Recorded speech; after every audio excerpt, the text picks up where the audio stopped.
from St. Luke's Gospel.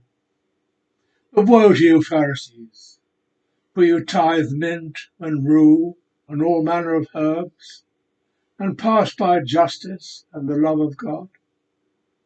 These you ought to have done without leaving others undone.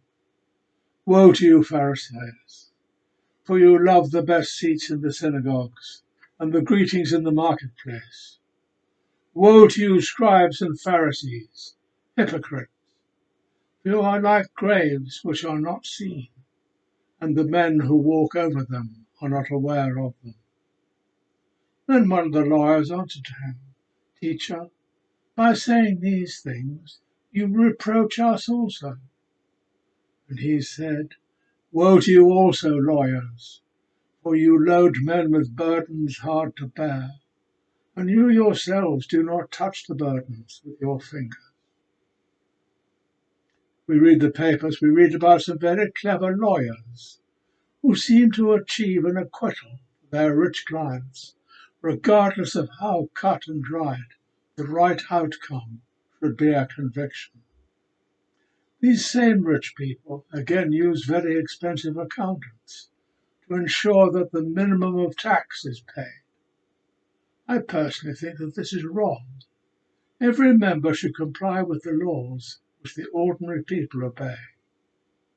During the pandemic, certain people thought that the lockdown rules did not apply to them, when everyone else was suffering real hardship whilst keeping them. That, sadly, is the way of the world today. It was not so very different in Jesus' time. The high priests and the Pharisees took their interpretation of the laws laid down by Moses and the prophets, had the scribes rework them until they were impossible for ordinary people to obey them and still lead a normal life. Needless to say, the rewrites were not practical laws, but purely ceremonial and nitpicking to the nth degree. For example, without going into too much detail, on the Sabbath it was legal to tie a rope as a girdle around your waist, but illegal to knot a rope to a bucket to draw water from a well. A Sabbath day's journey was 100 yards beyond your home. If you left some food the previous day some 200 yards away, your home could then be transferred to that place where the food was left, and so your 100 yards could start from that point. Common sense should have told the high priests and the Pharisees there was no way that God would respect or even want such ridiculous trivialities in the everyday lives of his people, trivialities which were not matters of life or death, and totally unnecessary to lead a good life. The high priests and the Pharisees were hypocrites. They made a great show of how they were obeying the law, painting their faces to show they were fasting, and taking the best places in the synagogue or at any other function that they attended. If they had read the books of the prophets as they were written, they would have seen the folly of their ways. Isaiah wrote, Your new moons and your appointed feasts my soul hates. Micah went even further. He has showed, O man, what is good. And what does the Lord require of you but to do justice, and to love kindness, and to walk humbly with your God? That was the prophetic message, and totally in opposition to the behavior of the Jewish authorities.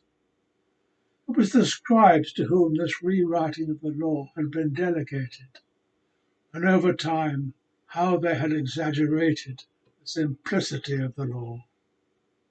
The rules for what may or may not have been done on the Sabbath had run to some 25 books. Such was the minute detail into which every possible action had been analysed. And of course, every other daily action had been so rewritten. This is what Jesus was railing against. This was the teaching to which Jesus was so diametrically opposed: the hypocrisy of the Pharisees, who did not practice what they preached. Jesus saw how the high priests behaved.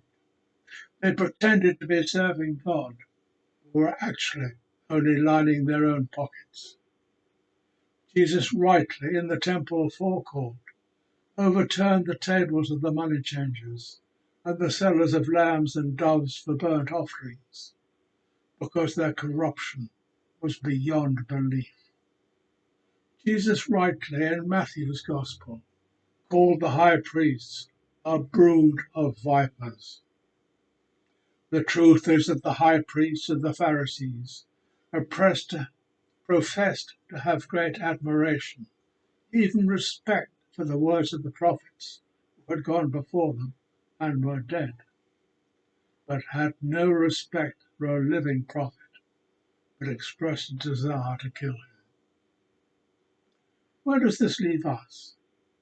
Do we accept that God is alive, able to influence our lives? Are we bound by the simplicity of Jesus' command to us to love God and love each other? How nearly do we, in our daily lives, reach this goal? We will never achieve the perfection of Jesus. If we try, really try, we will get as close as we can and achieve for ourselves a satisfying life in the here and now, and a place with God in the kingdom of heaven in due course. Amen.